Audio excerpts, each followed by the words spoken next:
नमस्कार, सगरमाथा प्राइम समाचारमा स्वागत छ। म राधिका तामाङ।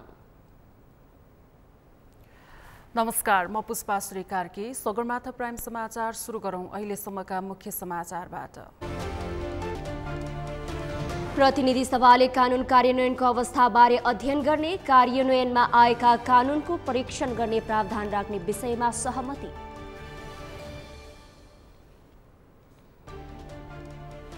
एमाले प्रस्ताव गरेको राष्ट्रपतिका उम्मेद्वारलाई हराएरै छाड्ने कांग्रेस महामन्त्री थापाको भनाई। एमालेको राष्ट्रपति भए संवैधानिक दुर्घटना हुने जिकिर।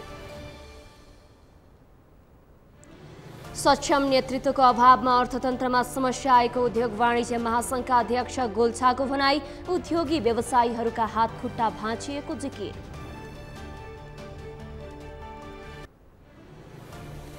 टर्की र सिरियामा गएको शक्तिशाली भूकम्पमा परिमृत्यु हुनेको संख्या 11,000 नाग्यो। हजारौं घाइते। टर्कीमा आपतकाल घोषणा। र महिला आइपीएल खेलाडीको अक्सनले सार्वजनिक 409 खेलाडी समावेश। नेपाली खेलाडी परेनन्।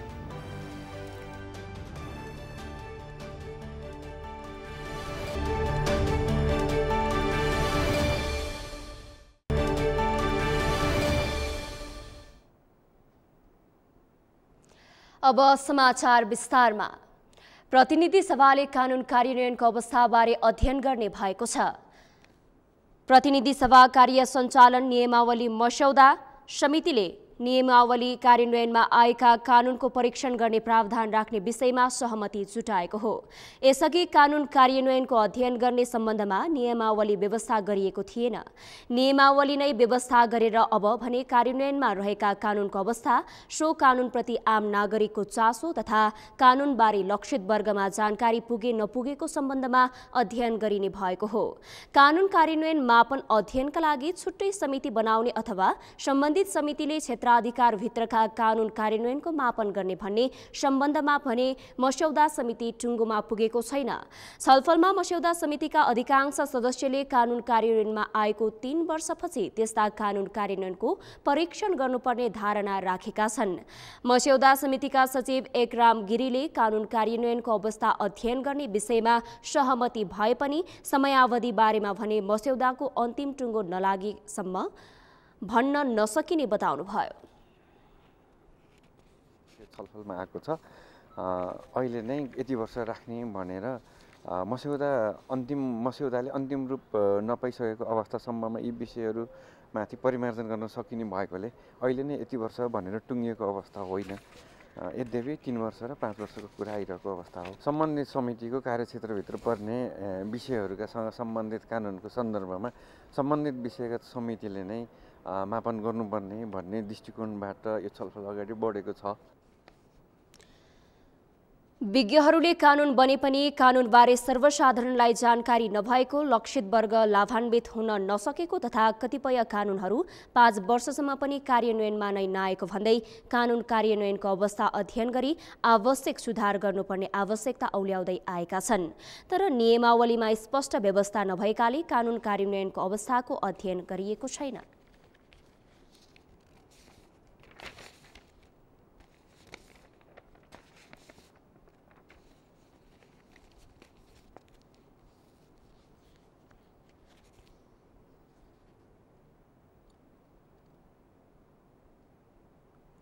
नेपाली कांग्रेसका महामन्त्री गगन कुमार थापाले नेकपा एमाले प्रस्ताव गरेको राष्ट्रपतिको उम्मेद्वारलाई आफ्नो पार्टीले हराएरै छाड्ने दावी गर्नुभएको छ। महामन्त्री थापाले एमालेको राष्ट्रपतिको उम्मेद्वारलाई हराउनका लागि आफूहरूले सक्दो प्रयास गर्ने कुरा स्वाभाविकै भएको जिकिर समेत गर्नुभयो। आज काठमाडौँमा आयोजित अबको नेपाली राजनीति र लोकतान्त्रिक संस्कारको सवाल विषयक विचार गोष्ठीमा उहाँले राष्ट्रपतिप्रति आँखा नलागाउन एमाले अध्यक्ष केपी ओलीले आग्रह गरेको उल्लेख गर्दै आफूहरू आँखा लगाएरै अघि बढ्ने बताउनुभयो।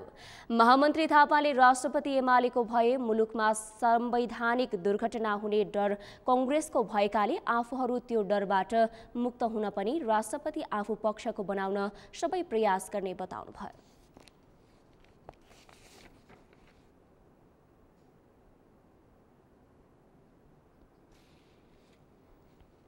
विगतका राष्ट्रपतिहरूको भूमिका ठिक नभएकाले पनि अहिलेको राष्ट्रपति एमालेलाई नै दिन नहुने पक्षमा आफूहरू रहेको महामन्त्री थापाको भनाइ थियो।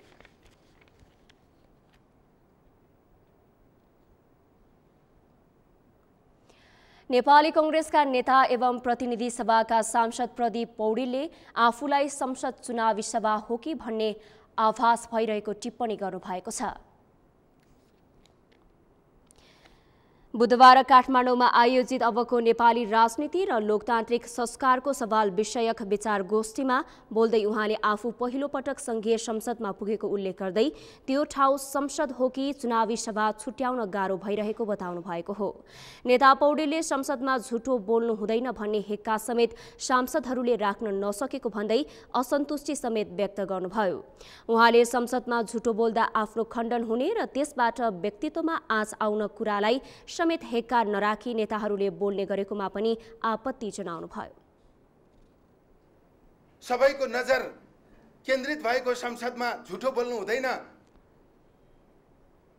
यसलाई खण्डन गरिनेछ, यसले मेरो व्यक्तित्वमा आँच आउनेछ, क्षयीकरण हुनेछ भनेर कसैले महसुस गरेको देखिएन। एकले अर्कालाई गाली गर्ने, कुनै पनि मर्यादा कायम नगर्ने, म हुँदा ठिक हुन्छ, म नभएपछि सबै बर्बाद भयो भन्ने तर्क तथ्यमा आधारित होइन, दम्भ प्रस्तुत गर्ने जुन खालको प्रवृत्ति देखिएको छ, यही संस्कारको विकास भयो भने साँच्चै लोकतन्त्रमाथि धेरै ठुलो खतरा उत्पन्न हुने स्थिति। नेता पौडेलले मुलुकको सबैभन्दा ठूलो समस्या भ्रष्टाचार भएको दावी गर्दै त्यसको अन्त्य गर्न लागि पर्ने प्रतिबद्धता समेत व्यक्त गर्नुभयो।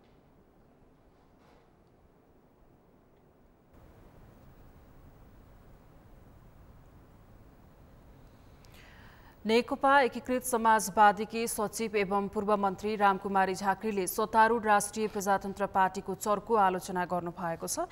संसदभित्रै संविधान विरुद्ध विष भवन गरेर सो पार्टीले जात्रा देखाएको भन्दै उहाँले आपत्ति समेत जनाउनुभयो। आज काठमाडौँमा आयोजित अबको नेपाली राजनीति र लोकतान्त्रिक संस्करणको सवाल विषयक विचार गोष्ठीमा सचिव झाँक्रीले जनतालाई फेरि पनि निराशा बनाउने गरी संविधान र व्यवस्था विरुद्ध नबोल्न पनि राप्रपालाई चेतावनी दिनुभयो। सचिव झाँक्रीले ठूला दलहरूले जनताको अवस्थामा परिवर्तन हुने गरी कामै गरेर देखाउने बेला आएको पटक पटक दोहोर्याउनुभयो। उहाँले सरकारमा गएकाहरूले पनि जिम्मेवारीपूर्वक ढङ्गले जनताको पक्षमा काम गर्नुपर्ने बताउनुभयो।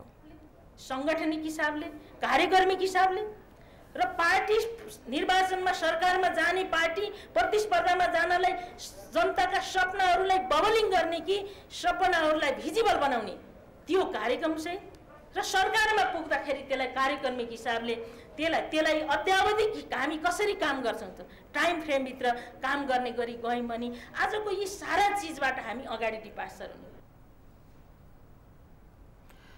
सचिव झाँक्रीले व्यवस्था परिवर्तन भएकाले अब जनताको अवस्था परिवर्तन हुने गरी काम गर्ने गरी सबै राजनीतिक दलहरूले योजना बनाउनु पर्ने बताउनुभयो। उहाँले बदलाको भावना राखेर मुलुकलाई समृद्ध बनाउन नसकेको पनि स्पष्ट पार्नुभयो।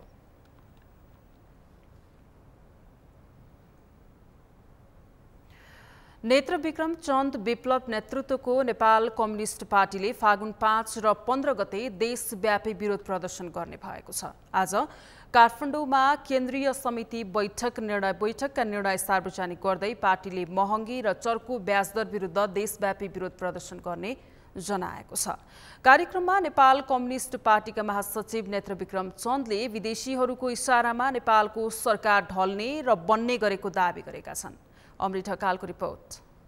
नेपाल कम्युनिस्ट पार्टीका महासचिव नेत्रविक्रम चन्द विप्लवले विदेशीहरूको इशारामा नेपालको सरकार ढल्ने र बन्ने गरेको दावी गरेका छन्। बुधबार काठमाडौँमा पत्रकार सम्मेलन गर्दै महासचिव चन्दले विदेशीहरूको निर्देशनमा नेपालका अर्थतन्त्रहरू निर्माण हुने गरेको दावी गरे।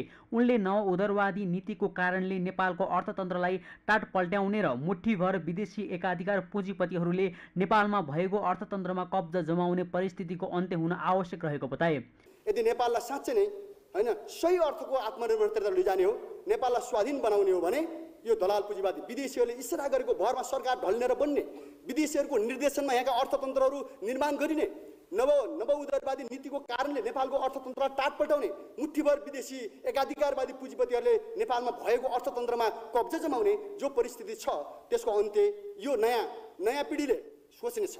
महासचिव चन्दले आफ्नो पार्टीले देशको जिम्मा लिने गरी अघि बढ्ने बताए। उनले नेपाली जनताले चाहेको सपनालाई साकार बनाउन आफ्नो पार्टी लागिरहेको बताउँदै आगामी दिनमा जनतामा जाने र जनताको नेतृत्व गर्ने दाबी गरे। उनले नेपाल कम्युनिस्ट पार्टीलाई जनआधारित पार्टी बनाउनु पर्ने भन्दै कम्युनिस्ट आन्दोलनलाई कसरी एकताबद्ध गरी परिवर्तनको संवाहकका रूपमा पार्टीलाई उभ्याउने बताए। हाम्रो निष्कर्ष के छ? आदरणीय जनसभा, पार्टी जनतामा जानुपर्छ, जनताको नेतृत्व गर्नुपर्छ, जनआधारित पार्टी निर्माण गर्नुपर्छ, जनआधारित नेता र कार्यकर्ताहरू बनाउनुपर्छ। हामीले भनेका छौँ जनआधारित पार्टी र जनआधारित नेता र कार्यकर्ताको पङ्क्ति विकास गर्न जरुरी छ। हामी निराश हुन जरुरी छैन, हामी तब हतोत्साहित हुन जरुरी छैन। हामीले गरेको विश्लेषणमा देश हिँडिरहेको छ, त्यसैले नेपालका सबै क्षेत्रलाई समेटेर लिएर जाने गरी हामीले सोच्नुपर्छ। सङ्गठनमा हामीले यो गरेका छौँ। पार्टीको केन्द्रीय समिति बैठकका निर्णय सार्वजनिक गर्दै पार्टीका प्रवक्ता खड्गबहादुर विश्वकर्माले पार्टीले आगामी फागुन 5 र 15 गते चर्को महँगीका विरुद्धमा प्रदर्शन गर्ने उद्घोष गरे। यस्तै प्रवक्ता विश्वकर्माले पार्टीले एमसीसी, एनसीएल, एसपीपी, अग्निपथ, माथिल्लो कर्णाली, अरुण तेस्रो, महाकाली अतिक्रमणका विरुद्धमा सङ्घर्ष गर्ने समेत बताए।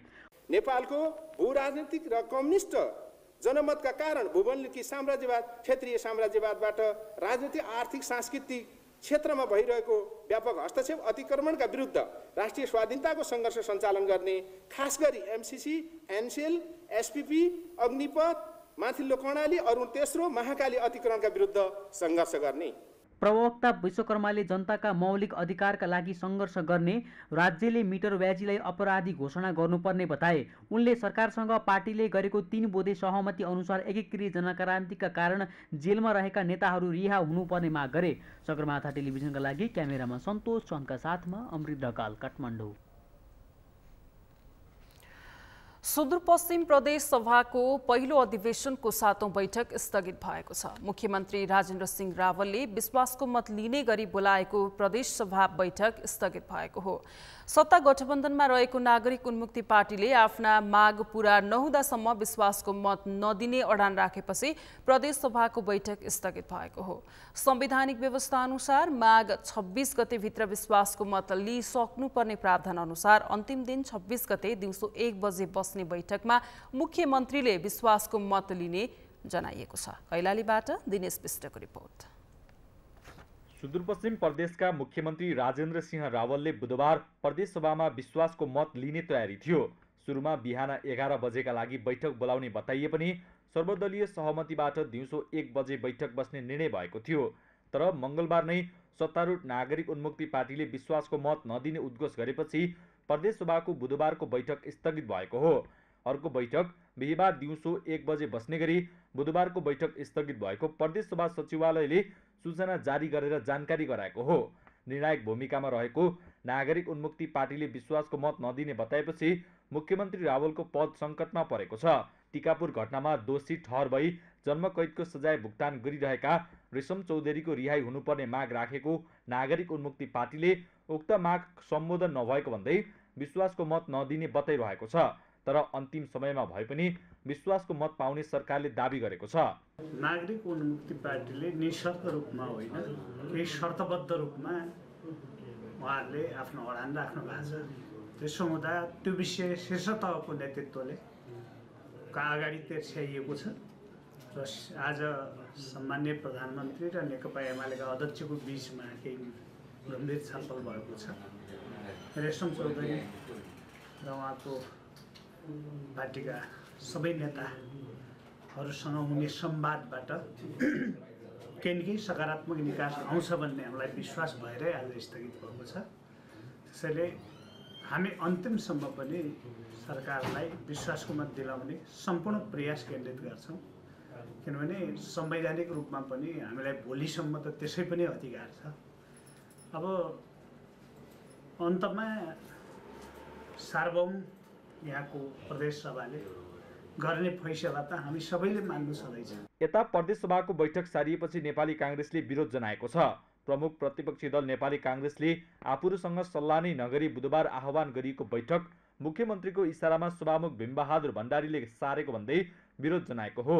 काङ्ग्रेस संसदीय दलका नेता कमल बहादुर शाहले सत्तारूढ दलले आफ्नो कुर्सी बचाउन मनलाग्दी गरेको आरोप लगाएको छ।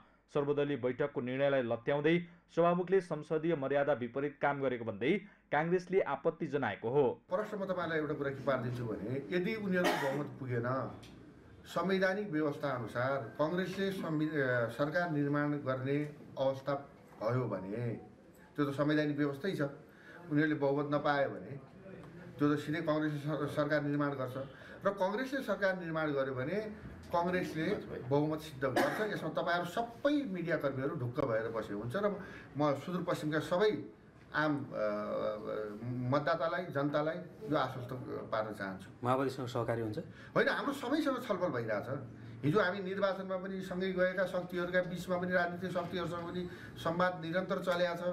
नागरिक उन्मुक्ति पार्टीसँग पनि हाम्रो निरन्तर संवाद चलेको छ, सबैसँग संवाद चलेको छ। नागरिक उन्मुक्ति पार्टीले रेशम सहितका जेलबन्दीको रिहाई नहुँदासम्म विश्वासको मत नदिने अडान राखिरहँदा सत्ता पक्ष बिहिबारसम्म विश्वासको मत पाउनेमा विश्वस्त छ। नागरिक उन्मुक्तिले विश्वासको मत नदिएको खण्डमा मुख्यमन्त्री रावलले बहुमत पुर्याउन नसकी राजीनामा गर्नुपर्ने हुन्छ। त्यसपछि 19 सदस्यीय पहिलो दल रहेको नेपाली काङ्ग्रेसको नेतृत्वमा प्रदेश सरकार गठनको प्रक्रिया अघि बढ्नेछ। वर्तमान सरकारले विश्वासको मत नपाए काङ्ग्रेस नेतृत्वमा चुनाव अघिकै गठबन्धनको सरकार बन्ने काङ्ग्रेस नेताहरूको दाबी छ। सगरमाथा टेलिभिजनका लागि कैलालीबाट दिनेश विष्टको रिपोर्ट। सगरमाथा प्राइम समाचारमा अब पालो विश्रामको। विश्रामपछि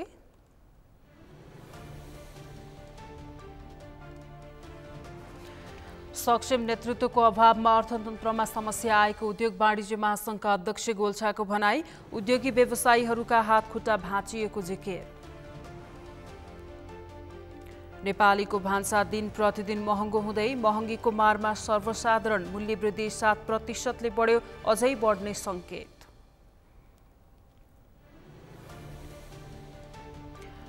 र टर्की र सिरियामा गएको शक्तिशाली भूकम्पमा परि मृत्यु हुनेको संख्या 11,000 नाग्यो, हजारौं घाइते। टर्कीमा आपतकाल घोषणा।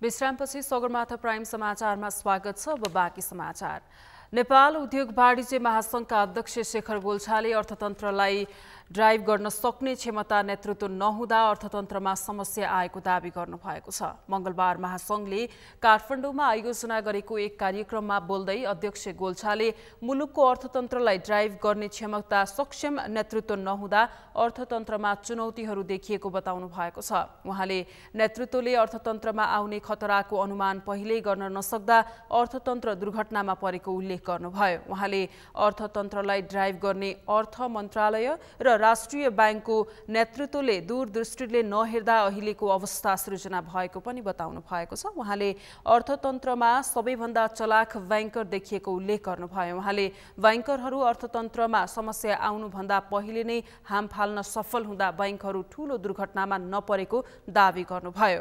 उहाँले सीसीडी रेसियोबाट सीडी रेसियो, आयात प्रतिबन्ध, चालू पुँजी कर्जा सम्बन्धी नीतिले अर्थतन्त्र सङ्कटमा पर्नबाट जोगिए पनि अर्थतन्त्र चलायमान हुन नसकेको बताउनुभयो। अध्यक्ष गोल्छाले सरकारले अर्थतन्त्रमा ब्रेक लगाउँदा अर्थतन्त्र बचे पनि उद्योगी व्यवसायीहरूका हातखुट्टा भाँचिएको बताउनुभयो।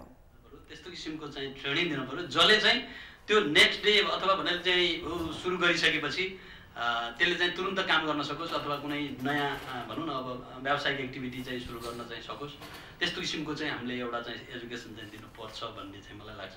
अब अहिले हामीले उद्योग वाणिज्य महासङ्घले पनि वास्तवमा स्टार्टअपको चाहिँ हिसाबमा चाहिँ नयाँ नयाँ भन्नाले आइडिया भएको व्यक्ति जोसँग चाहिँ भनौँ न अब फाइनेन्सियल चाहिँ भन्नाले फेसिलिटी एभाइलेबल नभएको कारणबाट अगाडि बढ्न नसकेको चाहिँ चिजहरूलाई वास्तवमा हामीहरूले भन्नाले अब त्यो हामी निजी क्षेत्रको तर्फबाट चाहिँ भन्नाले त्यस्तो किसिमको चाहिँ इनोभेसनलाई प्रमोट गर्ने भन्ने हिसाबले हामीले काम पनि गरेको छौँ।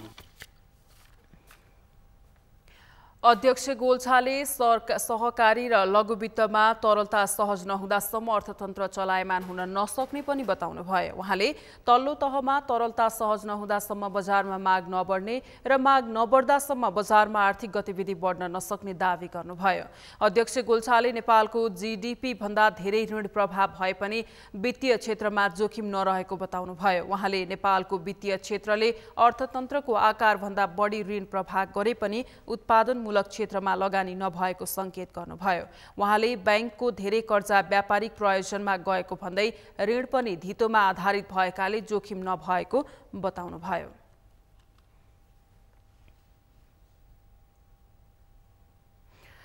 राष्ट्र बैंकले सार्वजनिक गरेको आर्थिक तथा वित्तीय स्थितिको प्रतिवेदनले मूल्यवृद्धि 7.23% बढेको देखिएको छ।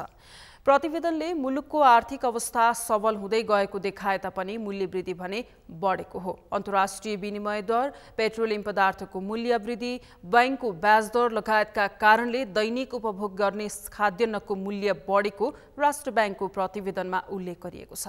यमुना सापकोटाको रिपोर्ट। राष्ट्रिय बैंकले सार्वजनिक गरेको चालु आर्थिक वर्षको पुससम्मको आर्थिक तथा वित्तीय स्थितिले 7.23% मूल्य वृद्धि भएको देखाएको छ। गत आर्थिक वर्षको सोही अवधिमा मूल्य वृद्धि 5.65% थियो। गत वर्षको तुलनामा यस वर्ष खाद्य अन्तर्गत तेल 6.59%, चिनी 6.69%, अनाज र तिनका उत्पादन 9.56% ले वृद्धि भएको छ। पछिल्लो समय बजारमा मूल्य वृद्धिका कारण उपभोक्ताको दैनिकी कष्टकर भएको छ। अब दालहरू चाहिँ गेडागुडी चाहिँ अलिकति पहिलाभन्दा अलिकति बढी नै बढेको छ। मतलब अब दाल पहिला मसुरीको दाल ठुलोमा 120 थियो भने अब अहिले 140 हुँदाहुँदै 50। अस्ति भर्खरै मैले किन्दा त 55 पनि भयो, 155 भयो 1 किलोको। अनि त्यसरी बढेको छ। नेपालमा विदेशबाट 60 देखि 70% मा खाद्यान्न आयात हुने गरेको छ। जनसङ्ख्याको चाप बढेसँगै बजारमा माग बढ्दै गएको छ। सोही अनुपातमा उत्पादन कम हुँदै गएकाले मूल्य बढेको विश्लेषण गरिएको छ। त्यस्तै विश्वमा आएको आर्थिक मन्दी र रुस र युक्रेनको युद्धका कारण अन्तर्राष्ट्रिय बजारमा मूल्य बढिरहेको छ, जसको असर नेपाली बजारमा देखिएको अर्थविदहरूको भनाइ छ। अब यसको प्रमुख दुईटा कारण छन् क्या। एक ढङ्गले हेर्ने हो भने दुईटा कारण भनेको एउटा अन्तर्राष्ट्रिय कारण, एउटा हाम्रो आन्तरिक कारण। अन्तर्राष्ट्रिय कारण भनेको चाहिँ डलरको मूल्य बढ्यो, युक्रेन र रसियाको युद्धको कारणले गर्दा हैन, इन्धनको मूल्य बढ्यो, खाद्यान्नको मूल्य बढ्यो, विश्व बजारमा उत्पादनको चाहिँ चेन छ पहिला कोभिडले नै तोडिदिएको थियो, त्यसले मूल्य बढेर आयो। हामीलाई दुई किसिमले डलरको मूल्य पनि बढ्यो, तेलको मूल्य पनि बढ्यो, दोहोरो मार हामीले परेको छ, त्यसले बढ्यो। दोस्रो चाहिँ आन्तरिक कारण भनेको चाहिँ हाम्रो आन्तरिक उत्पादन जुन कुरा हुन्छ त्यसको लागत बढी छ, लागत पनि बढी छ। अनि उद्योग व्यवसाय पनि आफै पनि प्रतिस्पर्धी हुन सकेका छैनन् र सरकारको अनुगमन नियमन पनि कमजोर छ। नेपाल आयातमुखी राष्ट्र भइसकेको छ। आयात गरिएका उपभोग्य वस्तुहरूको मूल्य वृद्धि भएसँगै यसको असर बजारमा देखिन थालेको छ। मुख्यतया खाद्यान्नको मूल्य वृद्धि हुनुमा अन्तर्राष्ट्रिय विनिमय दर, पेट्रोलियम पदार्थको मूल्य, आयात गरिने राष्ट्रहरू, यातायात खर्च, ज्याला दर, बैंकको ब्याज दर वृद्धि हुनु लगायतका कारणले दैनिक उपभोग गर्ने खाद्यान्नको मूल्य बढेको बताइएको छ। अब मूलत स्रोत कन्ट्री जहाँबाट आयात गरिन्छ हाम्रो त्यही मुलुकमा मूल्य वृद्धि हुनु एउटा कुरो। त्यसपछि गएर अब यो विदेशी मुद्रा विनिमय दर वृद्धि हुनु, अनि त्यसपछि गएर अर्को छ यो चाहिँ पेट्रोलियम प्रडक्टको भाव वृद्धि हुनु, त्यसै गरी अब ट्रान्सपोर्टेसनको कस्ट बढ्नु, अनि त्यसै गरी अब कतिपय अवस्थामा ज्यालाको दर रेट बढ्नु र बैंकको ब्याज दर बढ्नु जस्ता कुराहरूले चाहिँ हाम्रो अर्थतन्त्र, त्यो आयातमुखी अर्थतन्त्र, आयात गरिएका वस्तुहरूमा चाहिँ अलि मूल्य वृद्धि भएको हामीले पनि पाएका छौँ। यस्तो छ, हामीले अब डोमेस्टिक प्रोडक्सनलाई चाहिँ अलिकति महत्त्व दिनुपर्ने जस्तो देखिन्छ होइन। आयात भएका वस्तुहरूमा चाहिँ अलि बढी मूल्य वृद्धि भएको जस्तो देखिँदाखेरि डोमेस्टिक प्रोडक्सनलाई अलि बढी महत्त्व दिनुपर्ने हुन्छ र बजार अनुगमनलाई चाहिँ हामीले आफ्नो तर्फबाट भनौँ न जुन हामीसँग एभाइलेबल रिसोर्स जति छ त्यसलाई चाहिँ पर्याप्त मात्रामा बजार पठाएर अनुगमनलाई अलिक सशक्त बनाउने ढङ्गले गएका छौँ र बजार अनुगमनमा स्थानीय तहको सरकार, प्रदेश सरकार र हाम्रो सङ्घीय सरकारका अन्य विभिन्न निकायहरू जो चाहिँ अनुगमनसँग संलग्न छन् ती सम्पूर्ण निकायहरूलाई चाहिँ प्रभावकारी ढङ्गले चाहिँ परिचालन गर्न जरुरी छ र हामीले त्यो प्रयास पनि गरिरहेका छौँ। यसरी मूल्य वृद्धि भइरहँदा आम उपभोक्ताका लागि राज्यले राहत र अनुदानको व्यवस्था गर्नुपर्छ। सगरमाथा टेलिभिजनका लागि क्यामेरामा सन्तोष चन्दका साथमा यमुना सापकोटा, काठमाडौँ। देशमा नयाँ उत्पादनमूलक उद्योगहरू खुलेका छैनन्। भएका उद्योग धन्दा कति बन्द छन्, कति समस्याग्रस्त अवस्थाबाट गुज्रिरहेका छन्। देशको विकास खर्चको अवस्था निराशाजनक छ। ऊर्जाशील युवाहरू विदेशिने क्रम किन रोकिएको छैन? विद्यार्थी देशमा पढ्न चाहँदैनन्, पढेकाहरू विदेश जान चाहन्छन्। व्यापार गर्ने कार्यालयमा काम गर्नेदेखि आम नागरिकसम्म देशको अवस्थामा खुसी छैनन्, बरु निराशा छन्। किन? पुष्कर खतिवडाको रिपोर्ट। मंगलबार झापाको बिर्तामोड स्थित मुक्ति चोकमा किसानहरूले सडकमा अंडा र कुखुरा फालेर विरोध गरे। बैंकको चर्को ऋण ब्याजदरका कारण कृषकहरूले आत्महत्या गर्नुपर्ने स्थिति आएको भन्दै झापाका कृषकले प्रदर्शन गरेका थिए। शुक्रबार मात्रै आफ्नो बारीमा उत्पादित तरकारी नबिकेको भन्दै नारायणगढको पुलचोक स्थित सडकमा तरकारी फालेर चितवनका किसानले आन्दोलन गरे। केही दिन अघि मात्रै बानेश्वर स्थित संसद भवन अगाडि आफैमाथि आगो लगाएर इलामका 37 वर्षीय प्रेम प्रसाद आचार्यले आत्मदाह गरे। इलाममा उद्यम गरिरहेका आचार्यले व्यापारमा भएको चुनौतीले आत्मदाह गर्न बाध्य भएको सामाजिक सञ्जालमा पोस्ट गरेका थिए। यी त केही प्रतिनिधि उदाहरणहरू मात्र हुन्। अहिले व्यापार व्यवसाय गर्नेदेखि कार्यालयमा काम गर्नेसम्म अधिकांश मानिस देशको अवस्थासँग खुसी छैनन्। अहिले विशेष गरेर चाहिँ युवाहरू धेरै आफ्नो रोजगारहरू त्यस्तो अवस्थाहरू खोजिरहेको छन्। उनीहरूले कुनै उपायहरू अवसरहरू केही पाएको छैनन्। यो चाहिँ विशेष गरेर चाहिँ नेताहरूले चाहिँ आफ्नो सुखभोगी हुने, अनि त्यसपछि कुनै रोजगारहरूको सृजना नगरिदिने, अनि चाहिँ एकअर्कासँग मेलमिलाप नगर्ने, अनि सबै आफू भोगी हुनाले चाहिँ त्यस्तो अवसरहरू आएको छैनन् अहिले। यो त हाम्रो यो सिस्टमै गलत छ सर। यसमा अब त्यसमा भन्दा पनि अब अलिकति हामीले एकचोटि दुःख पाएर पनि हामी चेत्ने खालको हामीमा पनि त्यो छैन कि। बारम्बार एकचोटि देखेपछि हामीले विगतका कमी कमजोरी हेरेर सच्याएर अगाडि बढ्नुपर्ने हामी भुलिदिन्छ। बाँच्ने आधार छैन कि। त्यही कारणले त गर्दा मान्छे तिमीले बानेश्वरमा किन जन्म बाटो बनायो? हामीले राम्रो मान्छे चिन्न नसक्नु नै हाम्रो भुल हो। एकचोटि दुःख पाइसकेपछि फेरि हामीले त्यस्तो मान्छेलाई र त्यस्तो उसलाई पुर्याउन लगाउने हो हामी भुलिदिन्छौँ कि। मेन गल्ती हामीमै छ। मोटरसाइकल, कार, सिमेन्ट, छड, होटेल, कपडा, विद्युतीय सामग्री लगायत हरेक वस्तु र सेवा महँगिएको छ। जहाँ सडक आवश्यक छैन त्यहाँ बन्छ, जहाँ छ त्यहाँ बन्दैन। अपराधको दण्ड सजायबाट मानिस डराउन छाडेका छन्। कार्यालयमा कर्मचारी भेटिँदैनन्, भेटिएकाहरू झर्को फर्को गर्छन्। लाइन नबसी कुनै काम हुँदैन, काम गराउन घुस दिनै पर्ने अवस्था छ। स्वास्थ्य सेवादेखि शिक्षा, खानेपानीको राम्रो व्यवस्था छैन। यही कारणले धेरै नेपाली विदेशमा जीवन राम्रो हुने भन्दै उतै बस्न खोज्छन्। यहाँको शिक्षामा पनि अब त्यति राम्रो भन्दा नि मतलब पढिसके पनि राम्रो जागिर नपाइने होइन। पढेको विद्यार्थीलाई पनि राम्रो अवसर नहुने। जति पढे पनि अब त्यो सबै बराबरै गर्ने कि पढेको नपढेको केही अर्थै छैन। त्यो भएर म्याक्सिमम विद्यार्थीहरूले बाहिर गएर पैसा कमाउने, उनीहरूलाई त एकदमै विद्यार्थीहरूलाई पैसा कमाउने, बाबुआमाको ऋण कसरी तिर्ने भन्ने हुन्छ कि। अनि त्यसैले गर्दाखेरि उनीहरू यहाँ नेपालमा बसेर अब पैसा कमाउने देख्दैनन् कि जे गरे नि। अनि त्यही भएर विदेशमै गएर लाइफ बन्छ भन्ने उनीहरूले सोचेका हुन्छन्, त्यही भएर विदेश जान्छन्।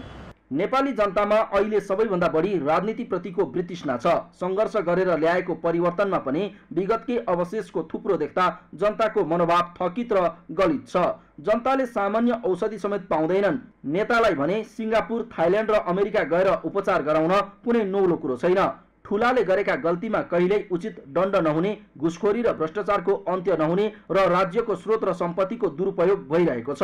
निजी क्षेत्रमा पनि रोजगारी वा व्यापार व्यवसाय गर्दा 3 तहका सरकारले जारी गर्ने ऐन, नियम, नीति, निर्देशन, प्रावधान र कर, शुल्क, दस्तुर, निर्देशनात्मक प्रक्रियाले उल्टै जनता शास्ति खेप्न बाध्य छन्। हामी नेपाली सरकारबाट कस्तै सन्तुष्टि छैनौँ भने नजाने सरकारले हामीलाई कुनै पनि मापदण्ड अनुसार काम गर्न देखाइन। यो हाम्रो अब एउटै फाइल बोकेर म 2 दिन भयो यो डिडिएमा हिँडेछु। कहिले यता तोक्लाइनु, कहिले उता तोक्लाइनु, हामी सन्तुष्ट छैनौँ। बाध्य भएर नेपालीले यो सरकारको विरुद्ध सरकारले कुनै नीति नियम बनाएन यो पक्ष गर्ने चाहेन कि सरकारले, त्यही भएर बाध्य भएर यो अवस्था आएको छ। किसान, विद्यार्थी, व्यापारी र आम नागरिक मात्र होइन, देशलाई ठूलो मात्रामा राजस्व तिर्ने उद्योगी पनि अहिले निराश छन्। हजारौंलाई प्रत्यक्ष अप्रत्यक्ष रोजगारी दिने उद्योगी राज्यसँग खुसी छैनन्, न त लगानी अनुसारको प्रतिफल नै पाइरहेका छन्। यस्तोमा किन निराश देखिन्छन् नेपाली? किन दिनानुदिन युवा शिक्षा र रोजगारी खोज्दै विदेश पलायन हुँदै आएका छन्? राज्यले कसरी नेपालीको सिप, ज्ञान र क्षमतालाई नेपालमै सदुपयोग गर्न सक्ला? यी प्रश्नको जवाब राज्यले खोजेर विकल्प दिन आवश्यक छ। सगरमाथा टेलिभिजनका लागि क्यामेरामा प्रताप लामाका साथमा पुष्कर खतिवडा, काठमाडौँ। काम सम्पन्न भएपछि पनि भुक्तानी नपाएको भन्दै निर्माण व्यवसायीहरूले मध्य प्रदेशको भौतिक पूर्वाधार विकास मन्त्रालय घेराउ गरेका छन्। प्रदेश सरकारको भौतिक पूर्वाधार विकास मन्त्रालयका विभिन्न योजनाहरूको विकास निर्माणका काम सम्पन्न गरे पनि भुक्तानी अहिलेसम्म नपाएको भन्दै उनीहरूले मन्त्रालय घेराउ गर्दै प्रदर्शन गरेका हुन्। काम सम्पन्न गरेको वर्षौं बितिसक्दा समेत भुक्तानी नपाएकोले यथाशीघ्र आफूहरूको भुक्तानी दिनुपर्ने उनीहरूको माग छ। काम सम्पन्न गरेको वर्षौं बितिसकेको अवस्थामा अब बैंकको ब्याज तिर्न समेत समस्या भए पनि भुक्तानीका लागि प्रदेश सरकारले चासो नदेखाएको निर्माण व्यवसायी खुसीलाल ठाकुरले गुनासो गर्नुभयो। हामीलाई विभिन्न टाइम दिँदै आज गर्ने भोलि गर्ने गर्दैमा आजसम्म हामीलाई केही गरेको छैन। विभिन्न किसिमको भन्यो समिति गठन गर्ने, यो गर्ने त्यो गर्ने, अनेक किसिमको उ गर्यो। कहिले यो छैन, कहिले यो छैन, कहिले त्यो छैन भन्दैमा हामीलाई सबै यो बार्गेनिङको कुरो हो। यो हामी ठेकदार मात्रै पीडित छैनौँ, निर्माण व्यवसाय मात्रै पीडित छैनौँ, कि उपभोक्ता समेत साथीहरू पनि पीडित छन्। पहिलाको मन्त्रीमण्डलज्यू हामीले कुनै पनि मन्त्रालयमा कुनै पनि मन्त्रीज्यूले हामी ढोका ढकढकाएको नहुने कुरा छैन। हामी सबैजनालाई भनेको छौँ, भोतारिरहेको छौँ। अहिले हामीहरूको अब यता म्याद पनि थप गरिदिँदैन, के भन्छ तपाईँको म्याद थपेपछि भुक्तानी पर्दैन, उल्टा हामीले ब्याङ्कमा पनि चिठी लेख्छ। जुन हामीले ग्यारेन्टी पेश गरेको त हामी सबै त ब्याङ्कमा छ, उन्तै चिठी लेख्छ हामीले पैसा जम्मा गर्ने। त्यस्ता क्रियाकलाप अफिसले गर्छन्। विभिन्न 41वटा योजनाका करोडौं रकम भुक्तानी गर्न बाँकी रहेको व्यवसायीले बताएका छन् भने भौतिक पूर्वाधार विकास मन्त्री सरोज कुमार यादवले उपभोक्ता समिति र निर्माण व्यवसायीहरूले भुक्तानी पाउन माग गरेको बताउँदै आवश्यक प्रक्रिया पुर्याएर सबैको भुक्तानी गरिने आश्वासन दिनुभयो। मन्त्री चेन्ज भइरहन्छ, व्यक्ति चेन्ज भइरहन्छ, संस्था त रहिरहन्छ नि। त्यसको कारणले गर्दा हामी मधेसकै उपभोक्ता होला, यही प्रदेशकै उपभोक्ता होला, तिनीहरूलाई हामी न्याय दिने तयारीमा छौँ र केही दिनमा न्याय पाउँछौँ।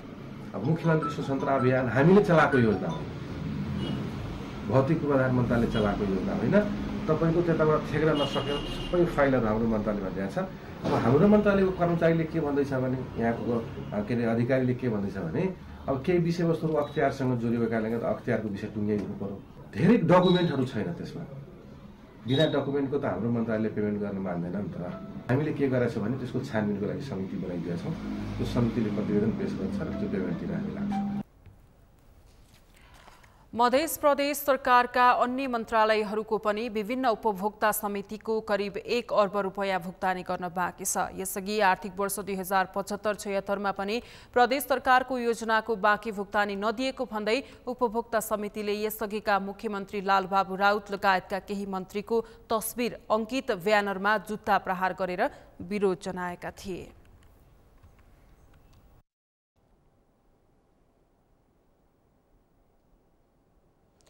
काठमाडौँ उपत्यकाका कुखुरा फार्महरूमा बर्ड फ्लू देखिएको छ। उपत्यकाको 6 स्थानमा बर्ड फ्लू संक्रमण पुष्टि भएको हो। भक्तपुरको चागुनारायण नगरपालिका, ललितपुरको खुमलटार, काठमाडौँ महानगरपालिकाको शङ्खमूल, नागार्जुन नगरपालिकाको रामकोट र तारकेश्वर नगरपालिकाको वडा नम्बर 1 र 7 मा पालिएका कुखुराहरूमा बर्ड फ्लू संक्रमण पुष्टि भएको हो।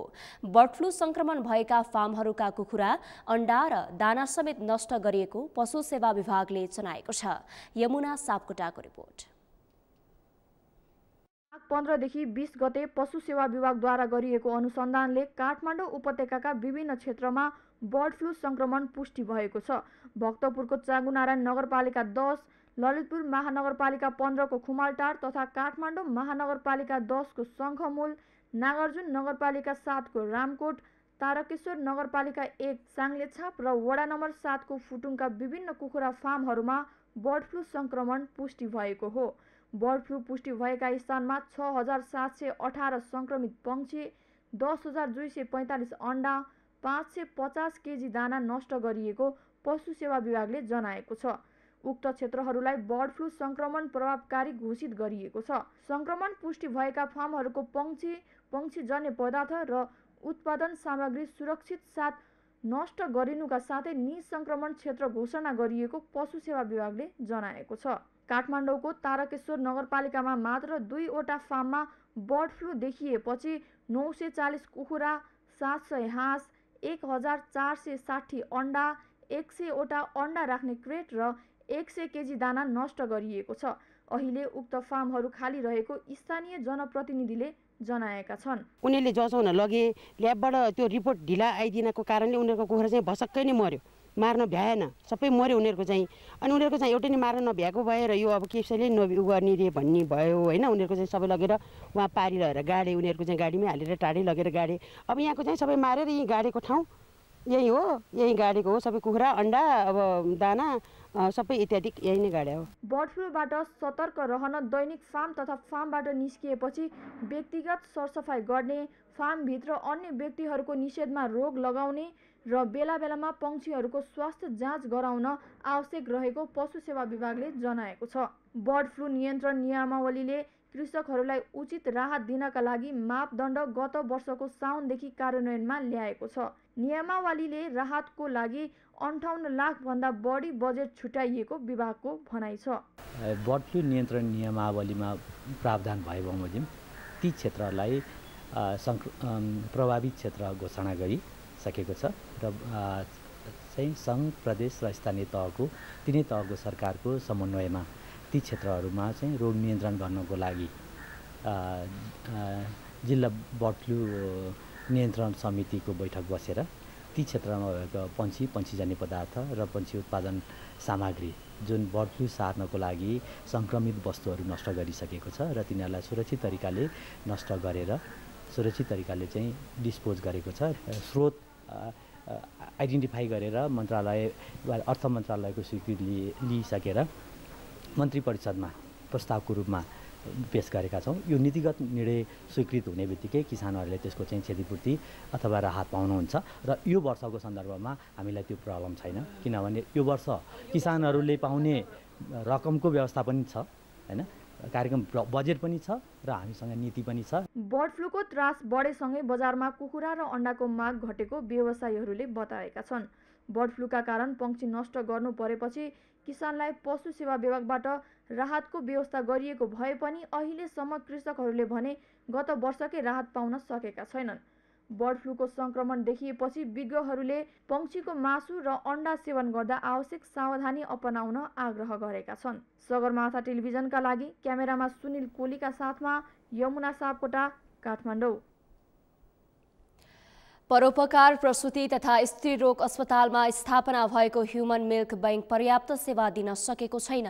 5 महिना अघि मात्रै स्थापना भएको यस बैंकले समय नपुगी जन्मिएका, कम तौल भएका वा अन्य जोखिम अवस्थामा रहेका शिशुहरूलाई आमाको दुध बढी आवश्यक परेका बेला दुध उपलब्ध गराउँदै आएको छ। तर आमाको दुध आवश्यकता पर्ने सबैलाई प्रसूति गृहले दुध उपलब्ध गराउन भने सकेको छैन। अस्पतालमा दैनिक 3 लिटर दुध आवश्यक पर्ने गरे पनि पर्याप्त मात्रामा दुध सङ्कलन हुन सकेको छैन। पुरै अस्पतालको बच्चाहरूलाई बाहिरको दुध दिँदै नदिने हो भने चाहिँ हामीलाई कमसेकम 3 लिटर दुध एक दिनमा चाहिन्छ हैन। तर अहिले चाहिँ हामीले दिन सक्ने भनेको 1200 1250 ml भनेको 1.2 लिटरमा दिन सक्छौँ। त्यसैले अब पुरै बच्चाहरूलाई दिन त सकेको छैन। तर अहिले हामीले दिने भनेको चाहिँ जो बच्चा एकदमै सानो जन्मिन्छ, समय नपुगिकन जन्मिन्छ र चाहिँ नि भेन्टिलेटरमा राख्नुपर्ने सिरियस बच्चाहरू हुन्छ नि, जसले चाहिँ बाहिरको दुध पचाउनै सक्दैन, त्यस्तो बच्चा आइसियुको चाहिँ सबै बच्चालाई हामीले दिन्छौँ। र अरू पुरा महिना भएर जन्मेको र अरू रोग नभएको भनौँ न नर्मल बच्चाहरूलाई चाहिँ हामीले लेस प्रायोरिटीमा, यदि हामीसित दुध भयो भने कहिले कहिले चाहिँ त्यस्तो बच्चाहरूले पनि पाउँछन् हैन। जति जम्मा हुन्छ त्यति दिने हो नि त। त्यसैले चाहिँ नि सबै बच्चाले चाहिँ पाउन सकेका छैन।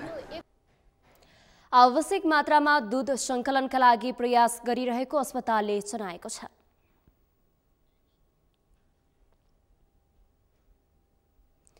निजी अस्पतालहरूको महँगी र सरकारी अस्पतालको सेवा सुविधामा हुने लापरवाहीका कारण सेवाग्राहीले सहज र सहुलियत दरमा उपचार पाउन सकेका छैनन्।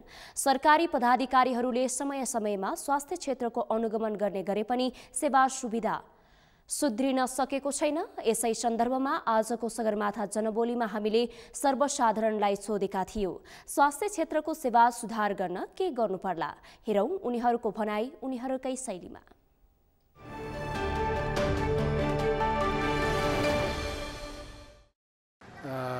प्राइभेट हस्पिटलमा मान्छे अब अलिकति धेरै महँगो शुल्क हुन्छ हैन, सरकारीमा अलिकति राम्रोसँग सुधार भयो भने प्राइभेटमा जानु नपर्ने गरी अलिकति उ गर्न पायो भने स्वास्थ्य क्षेत्रमा अलि सुधार हुन्छ कि जस्तो लाग्छ। त अब सरकार यसप्रति चासो हुनु पर्यो स्वास्थ्य मन्त्रालयको। त्यसमाथि पनि अब तपाईँको निजी अस्पतालहरूलाई चाहिँ निगरानी गर्नु पर्यो। आवश्यकता भन्दा बढी महँगी छ। सरकारी हस्पिटलहरूमा पनि अब फोहोर मैलाहरूको व्यवस्थापन गर्नु पर्यो। यसको धेरै कमजोरीहरू छ। यहाँ मात्रै होइन जहाँसुकै पनि जे जति देख्नु सबै त्यही छ। यसमा चाहिँ विशेष ध्यान दिएर चाहिँ ख्याल गर्नु पर्यो। हस्पिटलहरूमा पनि निजी अस्पतालहरू जस्तै सेवा सुविधा हुनु पर्यो, त्यस्तै खालका इन्स्ट्रुमेन्टहरू चाहिँ आयात गर्नु पर्यो होइन। अनि सरकारी जत्तिकै सस्तो दरमा उपचार पनि हुन सक्नु पर्यो। सरकारी भन्दा प्राइभेट अलि धेरै नै छ होइन हाम्रो नेपालमा, तर सरकारीमा चाहिँ प्राइभेटमा त्यही पैसा भयो त मान्छेले उपचार पाउने हो नि होइन। पैसासँग सबैसँग पैसा त हुँदैन। त्यही भएर सरकारी हाम्रो यो जति पनि सरकारी हस्पिटलहरू छ त्यसमा चाहिँ अलिकति बिरामीहरूलाई अफर परेर कोही पनि उपचार नपाएर उनीहरूले ज्यान गुमाउन नपरोस्, अलि हाम्रो सरकारले अलिकति ध्यान दिनु पर्यो त्यसमा। जुन एउटा गरिब दुखीहरू प्राइभेटमा जान सक्दैनन्, सरकारीमै जान्छन्। अब ठुलाले त प्राइभेटमा जचाउलान्, तर सानाले त सक्दैनन् नि। त्यस कारणले राम्रो डक्टरहरू त्यसमा ल्याउनु पर्यो र सुविधा सबैलाई जनतालाई दिनु पर्यो र राम्रो त्यहाँ चाहिँ जाँच्नको लागि होइन, त्यो हेर्नको लागि त्यहाँका नभएका साधनहरू ल्याएर चाहिँ त्यहाँ सुविधा दिनु पर्यो र जनतालाई सेवा गर्नु पर्यो।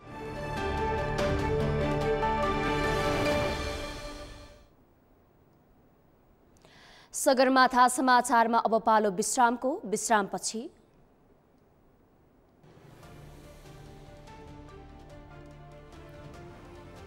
टर्की र सिरियामा गएको शक्तिशाली भूकम्पमा परि मृत्यु हुनेको संख्या 11,000 नाघ्यो। हजारौं घाइते। टर्कीमा आपतकाल घोषणा। र महिला आइपिएल खेलाडीको अक्सनले सार्वजनिक 409 खेलाडी समावेश। नेपाली खेलाडी परेनन्।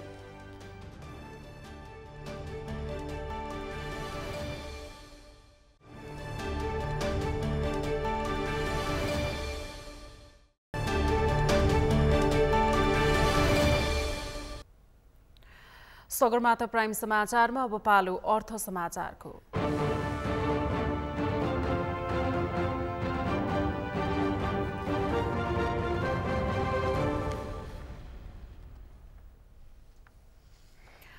नेपाल उद्योग वाणिज्य महासंघका वरिष्ठ उपाध्यक्ष चन्द्रप्रसाद ढकालले सरकारले दिने स्वरोजगार तालिम परिणाममुखी र व्यावहारिक बनाउन आवश्यक रहेको बताउनु भएको छ। आज महासंघले काठमाडौँमा आयोजना गरेको एक कार्यक्रममा वरिष्ठ उपाध्यक्ष ढकालले सरकारले युवाहरूलाई स्वरोजगार बनाउन दिने तालिम परिणाममुखी र उद्यमशील बन्ने गरी दिन आवश्यक रहेको बताउनु भएको हो। उहाँले सरकारले वार्षिक रूपमा खर्च गर्ने 4 अर्ब रुपैयाँको तालिममा मात्र सीमित भएको गुनासो गर्नु भएको छ। उहाँले सरकारले दिने स्वरोजगार तालिमका लागि तालिम मात्रै नभएर परिणाम दिन सक्ने शिक्षा दिने गरी परिमार्जन गर्न आवश्यक रहेको बताउनुभयो।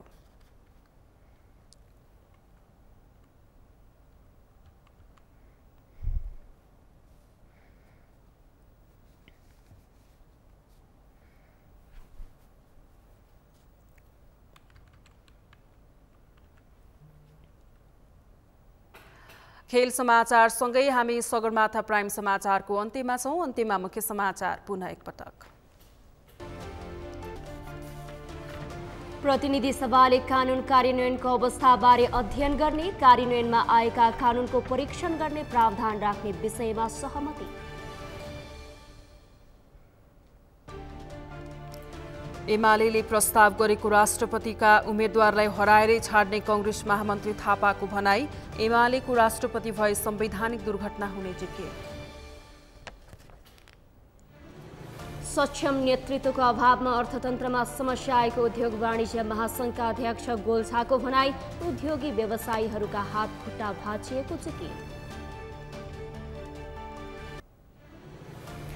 टर्की र सिरियामा गएको शक्तिशाली भूकम्पमा परिमृत्यु हुनेको संख्या 11,000 नाग्यो। हजारौं घाइते। टर्कीमा आपतकाल घोषणा। र महिला आइपिएल खेलाडीको अक्सनले सार्वजनिक 409 खेलाडी समावेश। नेपाली खेलाडी परेनन्।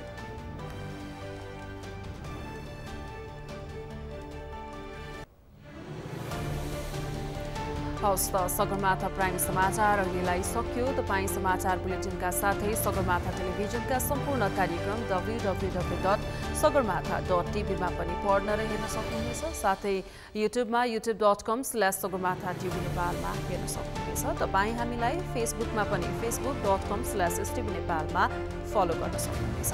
समाचारको शिखर नेपालको गौरव नेपालको पहिलो न्युज च्यानल सगरमाथा टेलिभिजन हेर्दै गर्नुहोला। नमस्कार।